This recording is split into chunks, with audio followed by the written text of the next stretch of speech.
자, 이제 257페이지 5절의 양도세, 양도차익을 보겠습니다.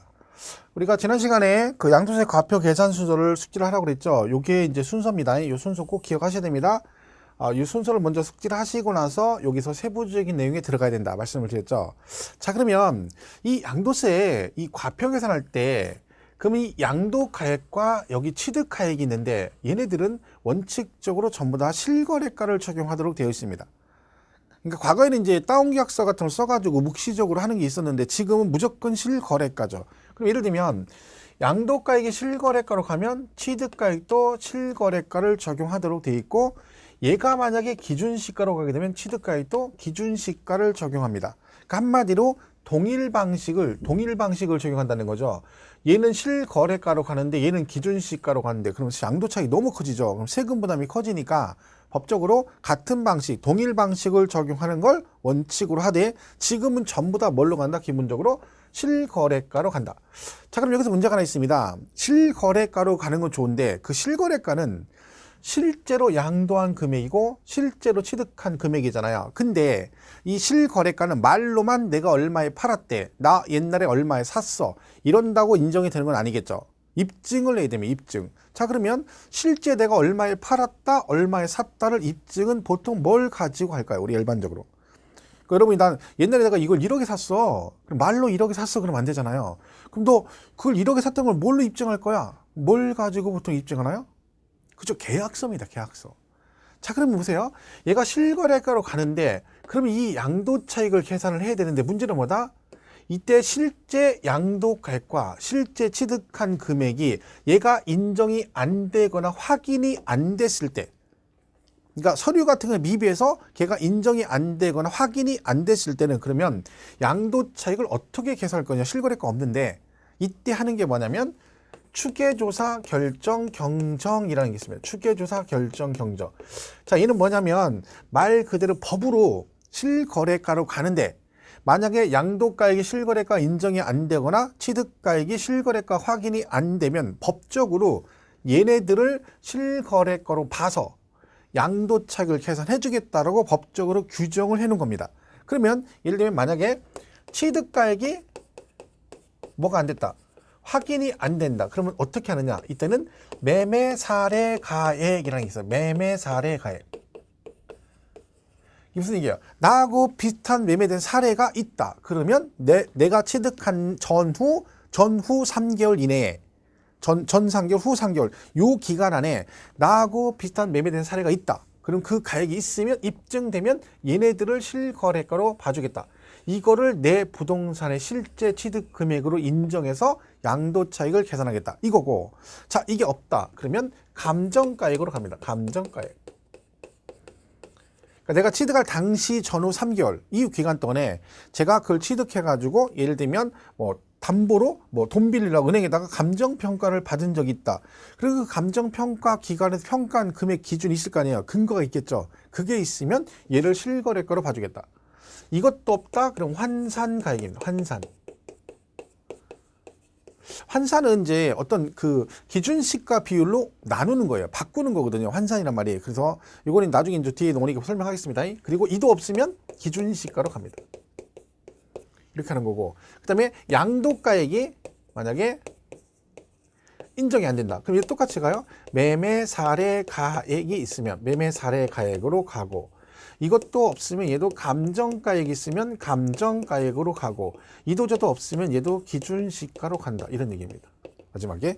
자, 그러면 여기서 중요한 건 얘가 시험에 은근 잘 나옵니다. 계속해서 언급이 되기 때문에 올해도 충분히 시험에 언급될 여지가 있는데 이거는 딱 물어보는 건 2개밖에 없습니다. 첫 번째는 이 순서입니다. 이 적용 순서가 바뀌면 안 돼요. 적용 순서. 매감한기, 매감기 순서로 간다는 거죠. 그러니까 이걸 시험에 최근에도 나왔어요. 최근에도 뭐라고 나와요? 이거 바꿔서 내는 거예요. 취득 당시 가액이 확인이 안 돼서 안 될 때는 감정가액, 매매사례가액 순서로 추계조사. 이러면 땡 틀린 거예요. 그러니까 얘가 있으면 얘가 영순위, 없으면 얘, 없으면 얘 이렇게 가는 거지. 이 순서가 절대로 바뀌면 안 됩니다. 또 하나는 요거 있죠. 이거 환산가액. 요거는 취득가액 적용할 때만 적용하고 뭐 양도가액 산출할 때는 적용이 안 됩니다. 그러니까 환산가액은 언제만 적용이 된다? 취득가액을 추계할 때만 적용이 된다. 원래 이 이름이 그리고 환산취득가액이에요. 환산취득가액. 그러니까 얘는 언제만 취득가액을 환산할 때만 들어간다는 얘기지. 이때는 적용이 안 된다는 거지. 이게 시험에 뭐라고 나와요? 이렇게 나와요. 양도가액을 추계조사할 때는 환산가액을 적용하지만 취득가액을 추계할 때는 환산가액을 적용하지 아니한다. 땡. 바뀌었잖아요. 실제 기출문제 지문입니다. 자, 결론은 뭐다? 얘는 딱 두 가지밖에 안 물어본다. 뭐? 순서 바뀌면 안 되고 환산가액은 언제만 취득가액을 추계할 때만 적용된다. 이 두 가지만 딱 기억하면 돼요. 얘가 은근히 시험에 잘 나오고 저걸 나오면 틀리면 안 되는 거죠. 그죠? 그거만 잘 기억하시면 됩니다. 그래서 이 내용을 잘 기억을 해 주셔라. 사실 이 환산가액을 구하는 방식도 있거든요. 공식이 있는데 뭐 개인적으로 그까지 그 부분이 언급이 된다 그러면 시험 문제가 굉장히 어렵게 나온다는 얘기거든요. 우리 교재에도 그 공식이 있긴 한데 이건 나중에 그냥 지금 말고 심화 과정할 때 잠깐 보면 돼요. 그게 중요한 얘기 아니기 때문에 지금 또 이거 하면 여러분 막 여기 계산 방식까지도 신경 쓸까 봐.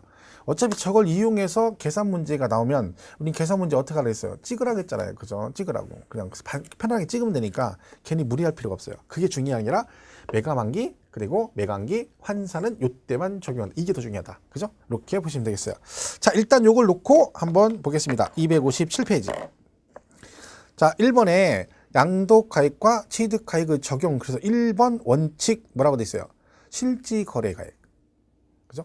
자, 양도세가 과세되는 자산의 양도차익을 계산할 때 양도가액 또는 취득가액은 양도 또는 취득 당시에 뭐라고 돼 있어요?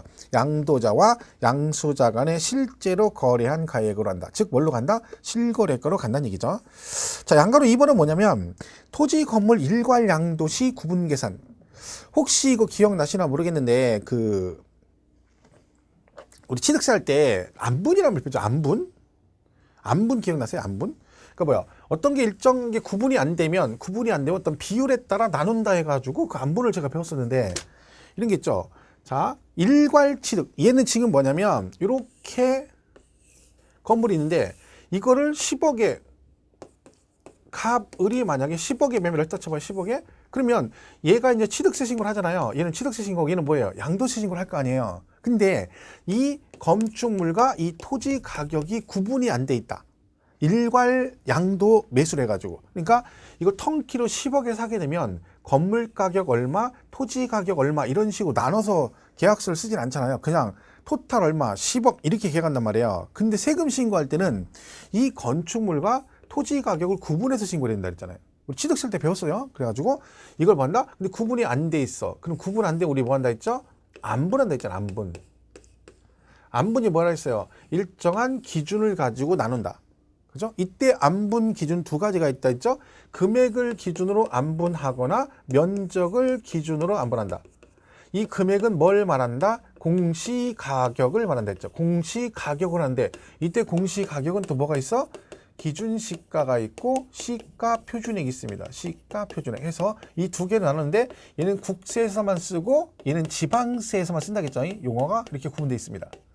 그러면 거의 대부분의 우리 세법에는 모든 안분은 잘 모르면 이걸로 가면 돼요. 이걸로. 그리고 잘 보시면 얘가 지금 돈 얼마? 10억이잖아요. 이 금액, 이 돈 있죠. 이 금액을 안분하는 거죠. 금액을 안분할 때는 금액을 기준으로 나눠요. 그리고 면적은 뭐라 하겠어요? 부속 토지를 안분한다. 그죠? 부속 토지를 안분할 때는 뭘 한다? 면적을 기준으로 안분한다. 요 뒤에 가면 나중에 겸용주택 배울 때 제가 설명할 거예요. 그죠? 그러니까 결론적으로 대부분은 이걸로 간다.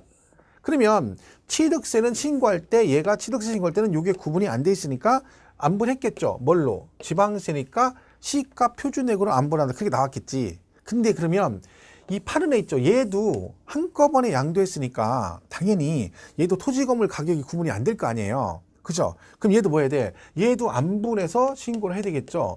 이때 그럼 얘는 안분을 뭘 가지고 가느냐? 똑같겠죠. 금액을 안분하니까 얘도 금액을 기준으로 안분하겠지. 근데 국세니까 뭘 가지고 한다고 해야 돼요? 그렇죠. 기준시가 그러겠지. 똑같은 얘기인데 산 사람도 취득한 사람도 안분해서 신고해야 되고 파는 사람도 안분해서 신고를 해야 돼. 둘 다 신고를 해야 돼. 둘 다 안분해야 돼. 근데 뭘 가지고 해? 둘 다 금액을 가지고 해. 차이점은 뭐예요? 하나는 국세고 하나는 지방세야. 그러니까 어떻게 지방세는 시가 표준에 그래야 되고 취득세는 양도세는 뭐라 그래야 돼요? 기준시가로 이렇게 나오는 거죠. 당연한 얘기잖아요. 이거 설명했던 거죠. 자, 그렇게 해서 정리를 하시면 됩니다. 자, 그러면 257페이지 양가로 2번에 토지 건물을 일괄 양도시 구분 계산이라고 돼 있죠. 자, 동그라미 1번만 읽어볼게요. 양도가액 또는 취득가액을 실지 거래가액에 따라 산정한 경우로서 토지와 건물 등을 함께 취득하거나 양도한 경우는 이를 각각 구분하여 기장하되, 구분하라겠죠? 근데 토지 건물 등의 가액 구분이 불분명하면 뭐한다? 토지 취득 또는 양도 당시 기준시가 등을 고려하여 안분 계산한다. 결국 뭘 가지고 한다는 거야? 기준시가로 한다. 그죠? 취득세는 지방세니까 뭘 하고? 시가 표준액으로. 그죠? 이렇게 이해를 하시면 되겠습니다. 자, 3번 예미 나오죠? 추계조사 결정경적. 자, 1번 양도가액 또는 취득가액을 실지거래가액에 의하는 경우로서 대통령령으로 정하는 사유로 장부나 그 밖의 증빙서류에 의해서 당해 자산의 양도 당시 또는 취득 당시 실지거래가액을 인정 또는 확인할 수 없는 경우에는 양도가액 또는 취득가액을 매매사례, 감정, 환산 또는 기준시가 등에서 추계조사하여 결정, 경정할 수 있다. 자, 잘 보세요. 이 말을 이해를 잘 하셔야 돼요. 지금 이거를 제가 읽었는데 꼭 이런 경우가 생겨요. 1번 틀렸다는 거예요. 왜요? 얘가 아까 추계할 때 취득가액은 매감 한기로 가고 양도가액은 환산을 적용하지 않는다라고 했는데 여기는 지금 양도가액 또는 취득가액을 매매사례, 감정, 환산 또는 기준시가 그랬으니까 양도는 환산 적용 안 하니까 얘는 틀렸다. 이걸 그렇게 이해하시면 안 돼요. 지금 1번 지문은 무슨 얘기예요? 얘랑 양도가액이랑 취득가액 원칙은 다 뭘로 가는데 둘 다 실거래가로 가야 되는데 만약에 취득가액과 양도가액, 실거래가 둘 다 확인이 안 되거나 인정이 안 되면 그때 뭐 할 수 있다고요? 예외적으로 추계조사 결정을 할 수 있는데 이때 추계조사 결정할 때 적용되는 기준이 4가지가 있다는 거야. 법적으로 기준 4가지 기준이 있는데 그게 매감한기라는 거지.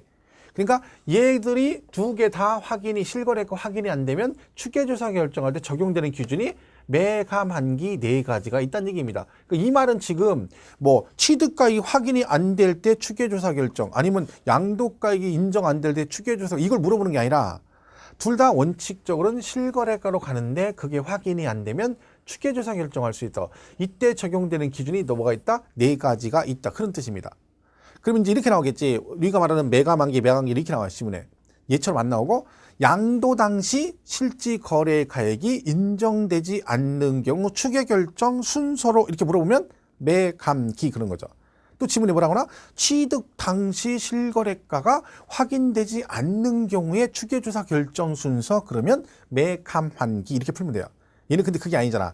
양도가액을 물어보는 것도 아니고 취득가액도 물어보는 게 아니라 둘 다 원칙은 실거래가로 가는데 그게 확인이 안 되면 추계조사 결정하는데 그때 순서가 4가지를 적용한다 그런 뜻입니다. 어쨌든 뭐 그건 나중에 문제 풀면서 보시면 되고 자 그다음에 뒷장 넘기면 258페이지 그 미비한 경우가 뭐예요? 기억번에 뭐라고 돼 있어? 양도 또는 취득 당시 실지 거래가액 확인을 위해 필요한 장부나 기타 증빙 서류가 없거나 그 중요한 부분이 미비가 되면 인정이 안 돼, 확인이 안 되는 거죠. 그때 뭐 할 수 있다는 거야?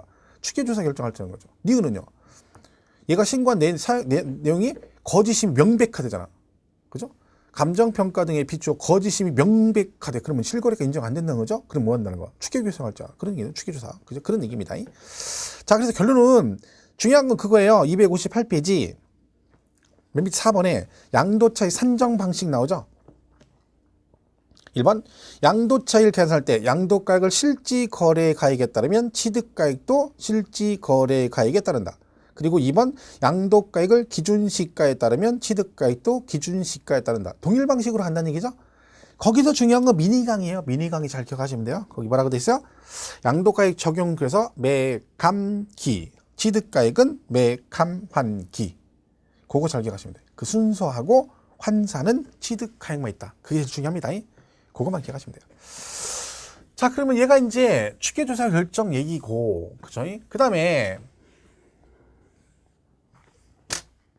이제 여기 그 오른쪽 259페이지 보면 이제 이제 필요경비 얘기가 나와, 필요경비. 자, 이때 필요경비는 취득가액과 그다음에 뭐 있어요? 자본적 지출하고 그다음에 뭐가 있다? 양도비가 있어요. 그럼 이게 시험에 굉장히 잘 나오거든요, 사실은요. 28회 때, 그러니까 27회 때죠. 27회 때 시험이 나오고 28회 때 연장 2년 나왔어요. 작년에 안 나왔지만 그 전전년도에 연장 2년 동안 이 필요 경비가 출제가 된 적이 있습니다. 작년에 물론 출제가 안 됐습니다. 그러면 올해 또 얘도 언제든지 나올 수 있는 여지가 있는 거예요.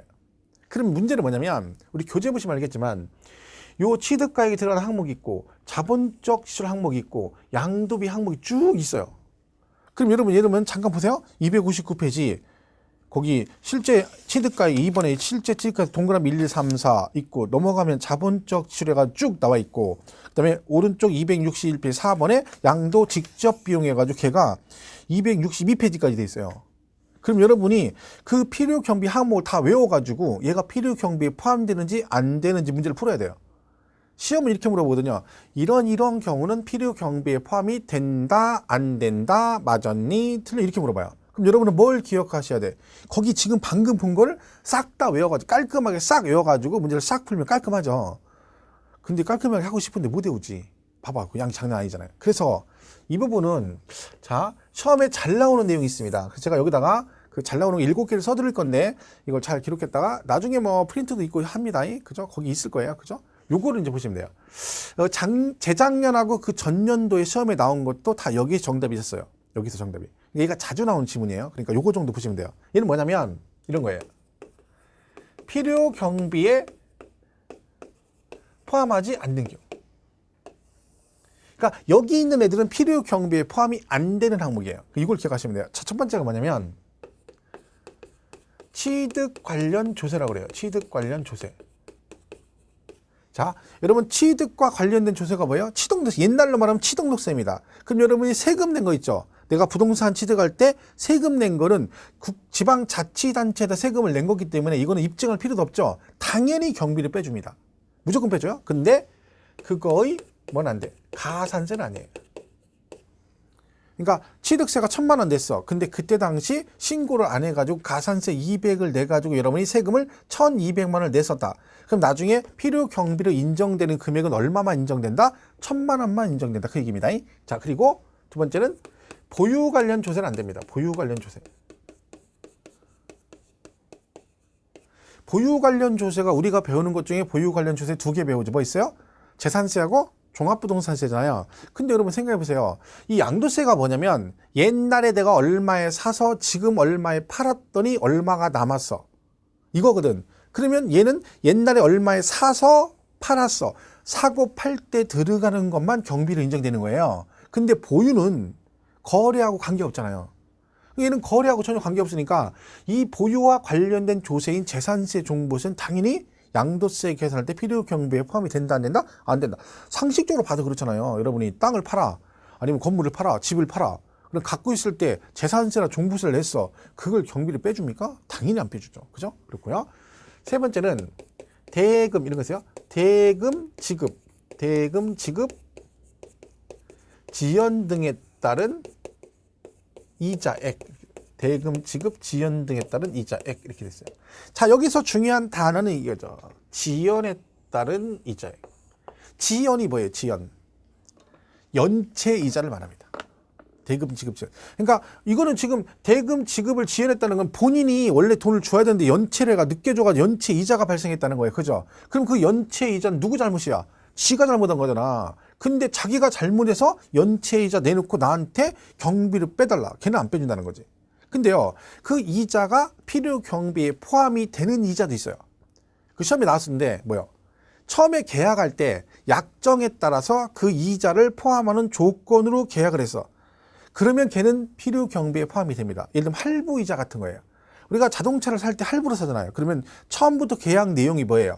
그 원금에다가 할부 이자 포함해서 그걸 분할해서 내는 거잖아요. 그럼 그 할부 이자는 처음부터 약정을 한 거기 때문에 당연히 걔는 필요 경비에 같이 공제를 받을 수 있는데, 근데 그걸 내다가 뭘 했어? 연체를 했어. 가지고 연체 이자가 추가로 발생했어. 그럼 그 연체 이자는 같은 이자지만 필요 경비로 인정이 안 된다는 거야. 왜? 그건 누구 잘못이니까?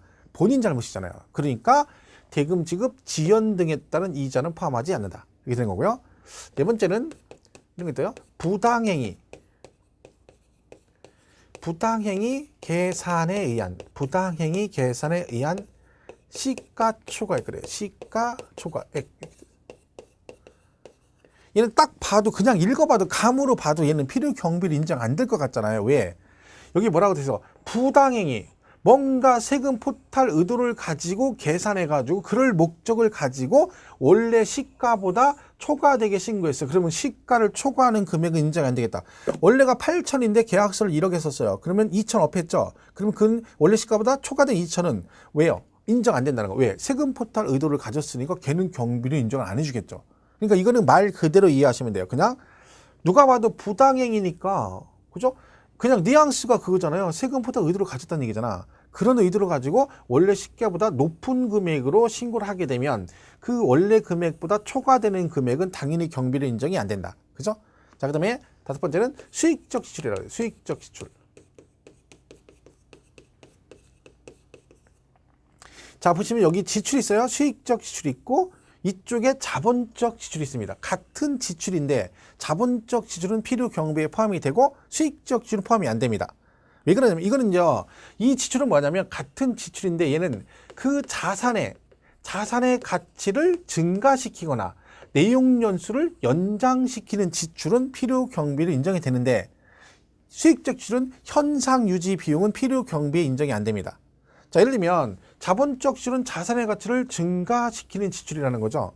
그죠? 그러면 얘는 경비를 인정해 주는 거예요. 자, 갑과 을이 있어요. 갑과 을인데 여기 아파트를 똑같이 팔아요. 그죠? 똑같이. 자, 같은 층수예요. 같은 층수. 그죠? 그 얘는 2억 원에 내놨는데 얘는 자기는 2억 2천 줘야 되는 2억 2천. 똑같은 아파트인데. 그러니까 갑이 야, 너는 왜 2억 2천이야?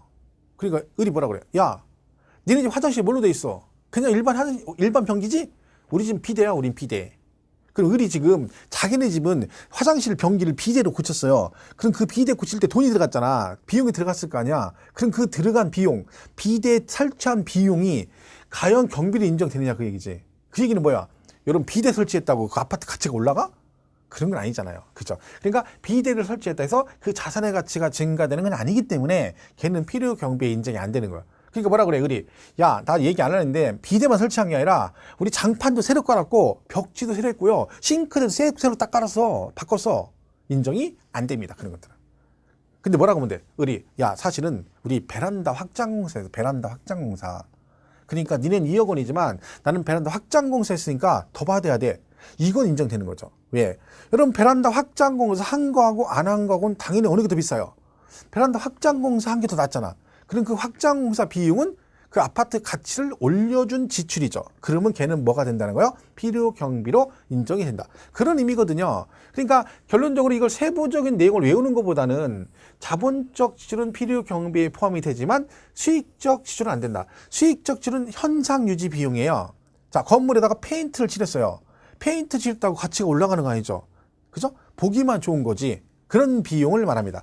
그러니까 여자들로 말하면 자본적 지출은 양악수술 비용이고, 그죠? 이 수익적 지출은 뭐야? 현상유지, 화장품. 이건 성형수술 비용이고, 이건 화장품 비용이다라고 생각하시면 되는 거야. 같은 지출인데 화장품 지출을 한 비용은, 그죠? 칠이면 이쁘지만 지우면 원위치잖아요. 그럼 그 자산의 가치가 증가되는 거 아니잖아. 그죠? 근데 성형수술은 어떻게 해? 앞TM하고 DTM하고 양악수를 하고 그러면 가치가 확 올라가잖아. 그죠? 자산의 가치를 증가시키는 지출이죠. 걔는 여기 경비가 인정되는 거야. 근데 화장품 비용, 현상 유지 비용이죠. 걔는 인정이 안 된다. 그죠? 이런 거죠. 왜? 지음은 원위치. 그러니까. 여자들 근데 자본적 지출도 많이 들어가지만 내가 살아보니까 수익적 지출도 많이 들어가요. 여자들은. 아유, 결혼하고도 유지관리 보수비용이 많이 들죠. 막 화장하는데 돈 들어가지. 거기다 또 화장하고 나니까 뭐래. 화장은 하는 것도 중요하지만 지우는 것도 중요하다고. 또 지울 때 돈 들여서 지우지. 이해가 안 간다니까. 그죠?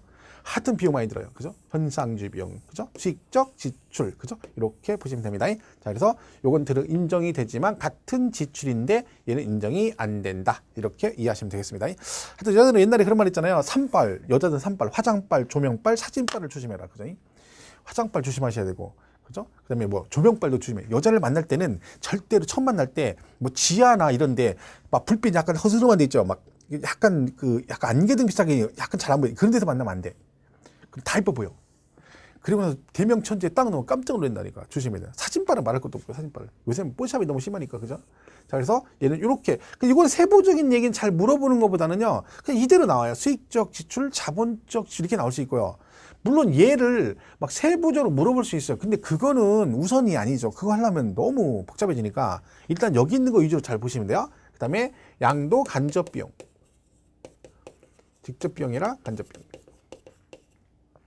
뭐 직접 비용은 이런 거겠죠. 뭐 양도할 때 내는 비용, 뭐 공증 비용, 인지대, 법무사 수수료, 그다음에 뭐 중개사 수수료, 그다음에 세무사한테 뭐 양도 신고 작성을 맡겨가지고 그 비용이 들어갔다 이런 것들을 얘기합니다. 근데 그걸 직접 비용이라고 그래요. 근데 간접 비용, 직접 비용 물어보진 않아요. 그냥 간접 비용은 말 그대로 뭐 광고비나 접대비 같은 거죠. 예를 들면 여러분이 광고비를 지출했어. 그죠? 예를 들면 내가 교차로 광고를 냈다는 얘기죠. 그 비용이 들어갔잖아요. 근데 그거를 양도세 계산할 때 경비로 인정되는 건 아니죠. 그리고 마지막 하나가 필요 경비로 산입된 금액. 그래요. 필요 경비로 산입된 금액. 자, 얘는 가만히 보세요.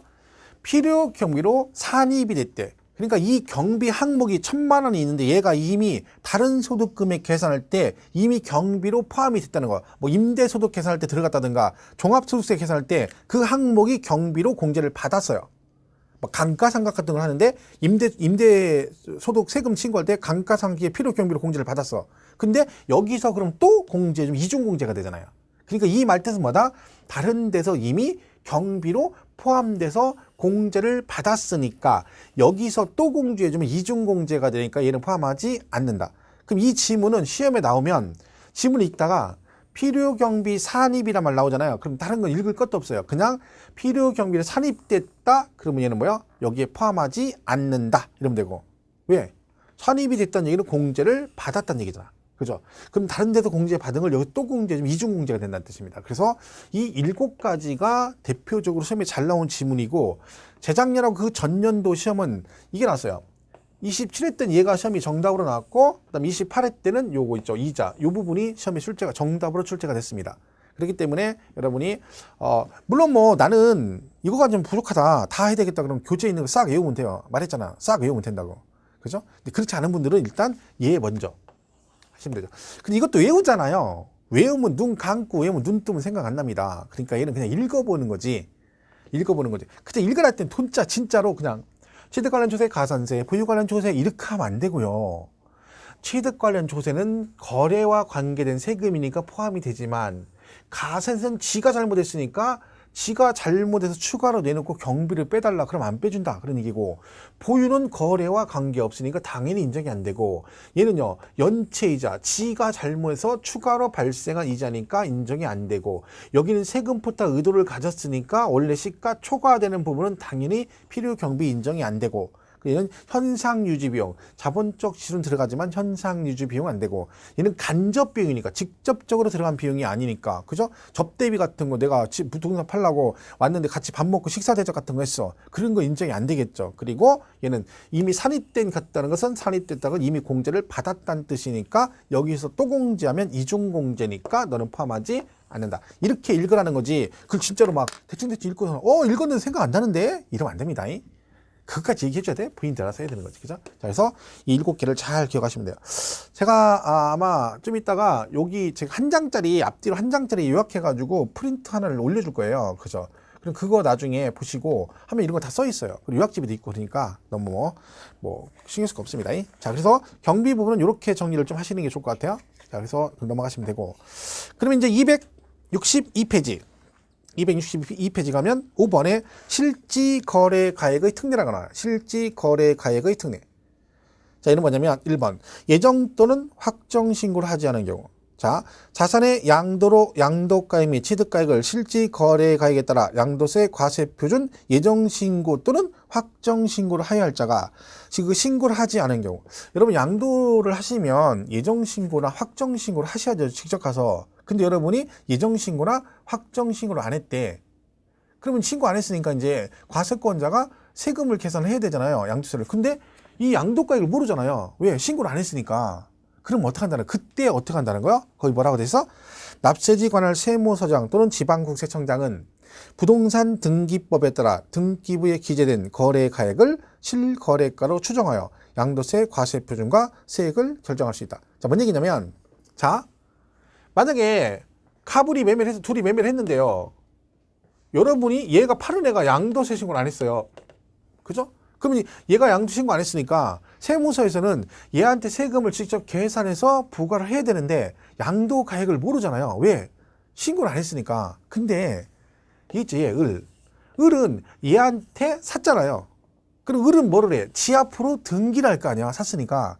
그러면 지금 현행법상 취득을 하게 되면 어떻게 했어요? 등기부에다가 실거래 가액을 기재하도록 돼 있다는 거지.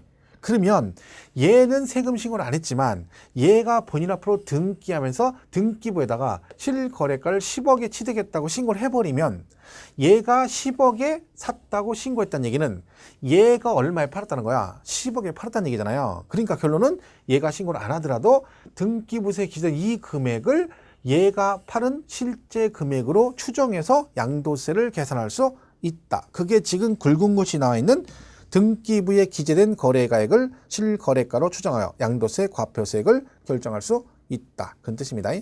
자, 그래서 2번 상속 및 증여재산의 경우. 여러분 상속이나 증여를 받으면 그 취득한 금액이 없잖아요. 왜? 공짜로 받은 거니까. 그럼 얘는 어떻게 계산하냐 그 얘기죠. 자, 실거래가 없죠? 왜? 무상이니까. 거기 뭐라고 돼 있어? 상속 또는 증여받은 자산에 대해서는 상속 개시일 또는 증여일 현재 상속세 및 증여세법 규정에 따라서 평가한 가액을 취득 당시 실지 거래 가액으로 본다. 그러니까 여러분 옛날에 양도는 지금 팔았으니까 실거래가 있을 거 아니에요. 근데 여러분이 옛날에 상속이나 증여받은 걸 지금 팔아. 근데 상속 증여받았으니까 뭐가 없어? 실거래가로 가야 되는데 실거래가가 없잖아요. 그럼 뭘로 간다는 거예요? 상속 증여받았으니까 상속세 및 증여세법 규정에 따라 평가한 가액을 실제 취득 금액으로 보겠다. 그 상속세 및 증여세법에 보면 그 평가는 시가로 보는 금액 기준이 있어요. 매매 사례가 어쩌고 있어요. 그런 게. 그죠? 근데 그건 우리가 거기까지는 알 필요 없어요. 여기서 그냥 이렇게 그대로 나와. 만약에 나오면 상속 증여받은 자산은 취득가액 어떻게 하니? 그러면 상속세 및 증여세법에 따라 평가한 가액으로 간다. 그냥 그렇게만 이해하면 돼요. 깊이 갈 필요가 없습니다. 깊이 되고. 자, 그 다음에 거기 추계결정에 의한 양도차익 계산이라고 돼 있죠? 그거는 지금 뭐냐면 이런 거예요. 얘가 지금 보시면 이거는 뭐 치우시면 되고. 아까 제가 이 취득가액이 실거래가 안 되면 뭘로 간다 했어요? 추계, 조사, 결정, 경정해서 매감한기로 간다 했잖아요. 자, 그러면요. 이거 있죠, 이거. 이 자본적 지출과 양도비 있잖아요, 이거. 얘는 언제 필요 경비로 포함이 되냐면 이 취득 가액을 뭐 할 때 실거래가, 얘를 실거래가로 가면 자본적 지출과 양도비를 필요 경비로 포함을 시킵니다.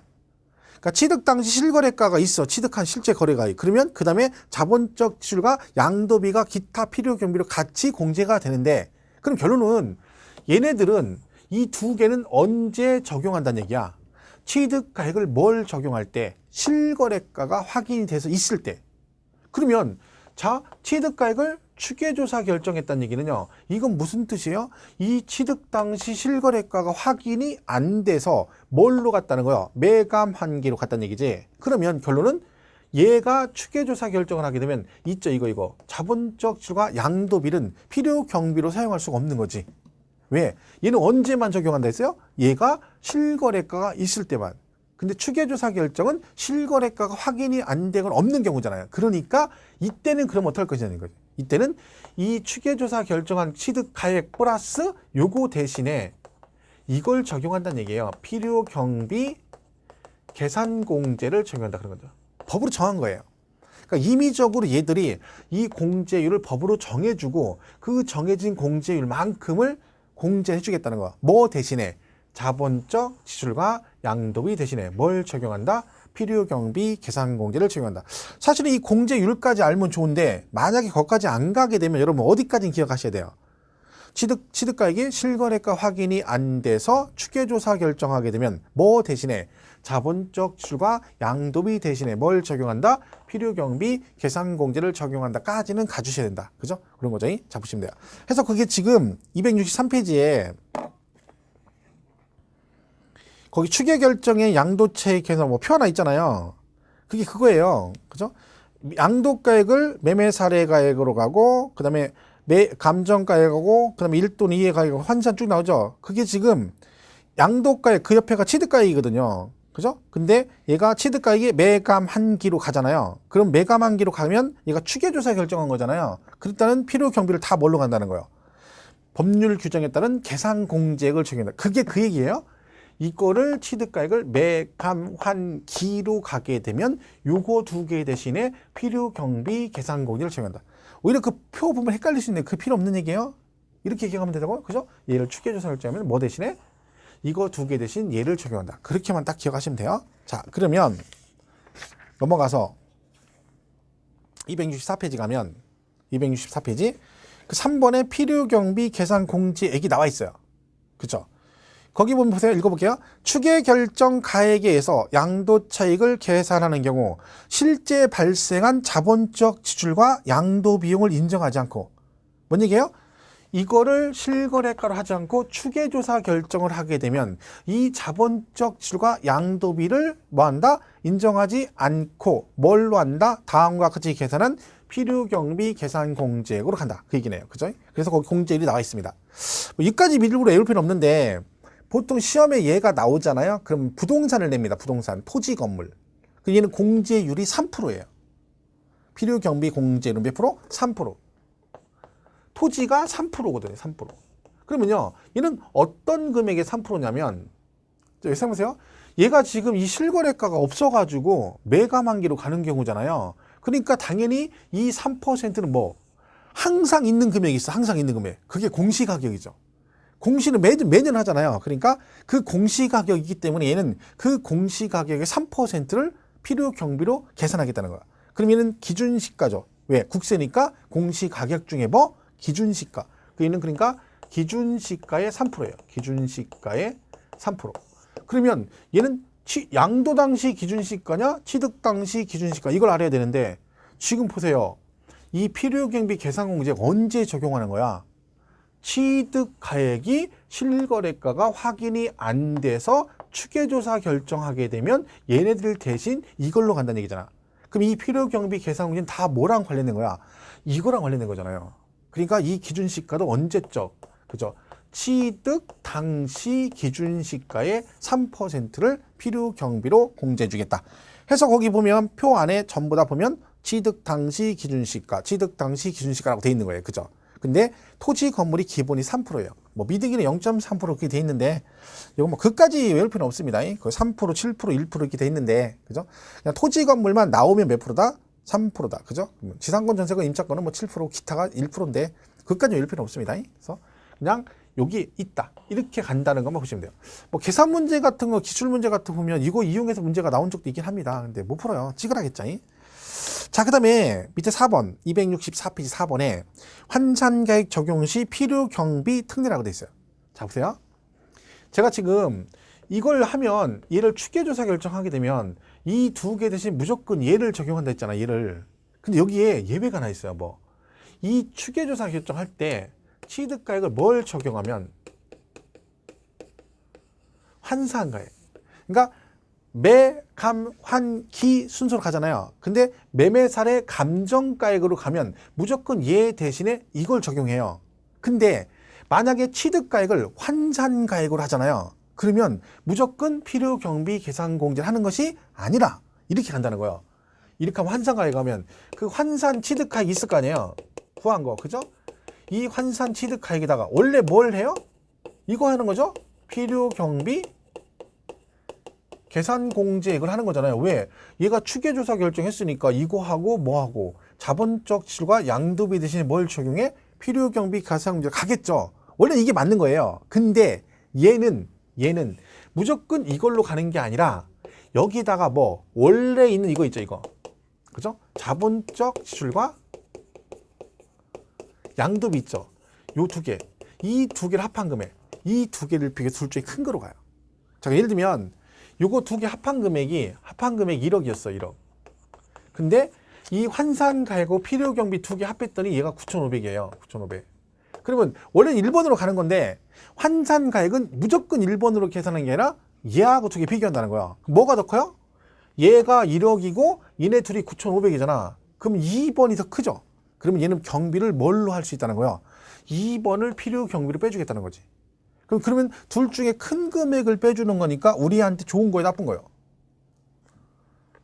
좋은 거죠. 많이 빼주니까 공제를 많이 해주는 거잖아. 그죠? 근데 또 멍 때리고 있다가 좋은 거예요, 나쁜 거예요? 그러니까 뭐라고? 그러면 안 되죠. 멍하고 있으면 안 돼요. 그죠? 멍하고 있으면 아무 생각 없죠, 지금 수업 들으면서. 그죠? 자, 그래서 자, 정리하면 이런 겁니다.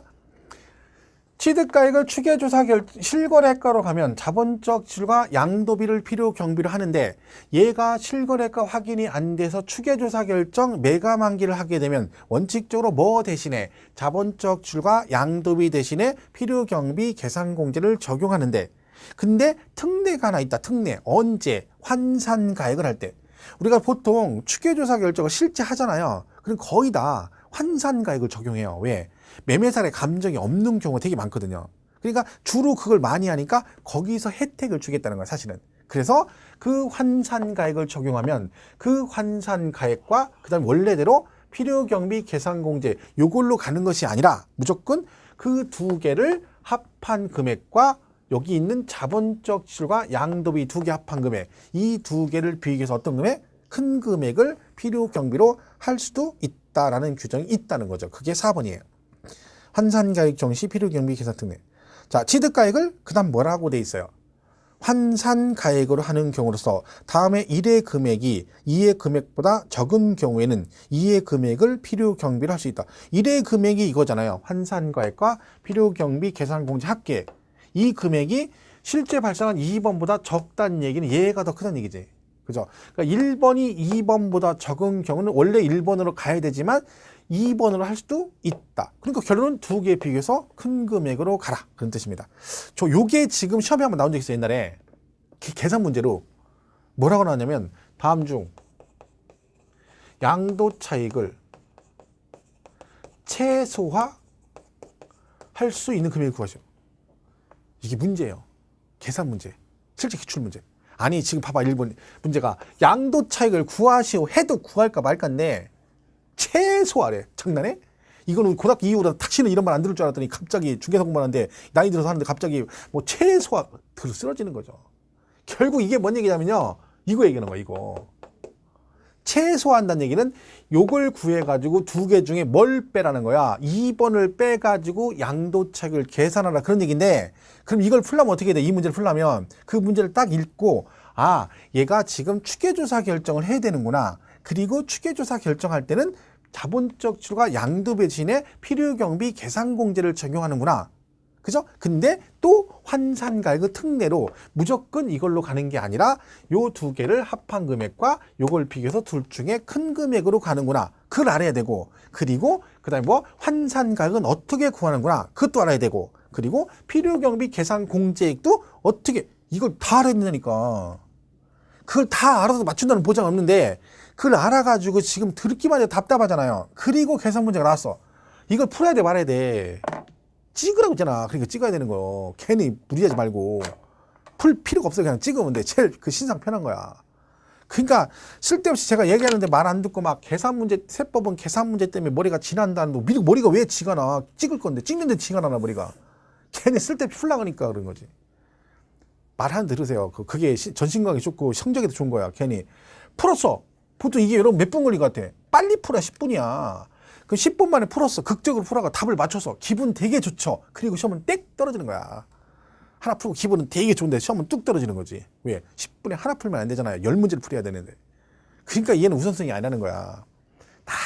다 풀고 시간 남으면 풀고 안 되면 찍어야 되는 거지. 괜히 막 붙잡고 늘어지면 안 됩니다. 꼭 명심하시고. 계산 문제는 우리 이거 영역이 아니에요. 그죠? 신경 쓸 거 없다. 이렇게 되죠.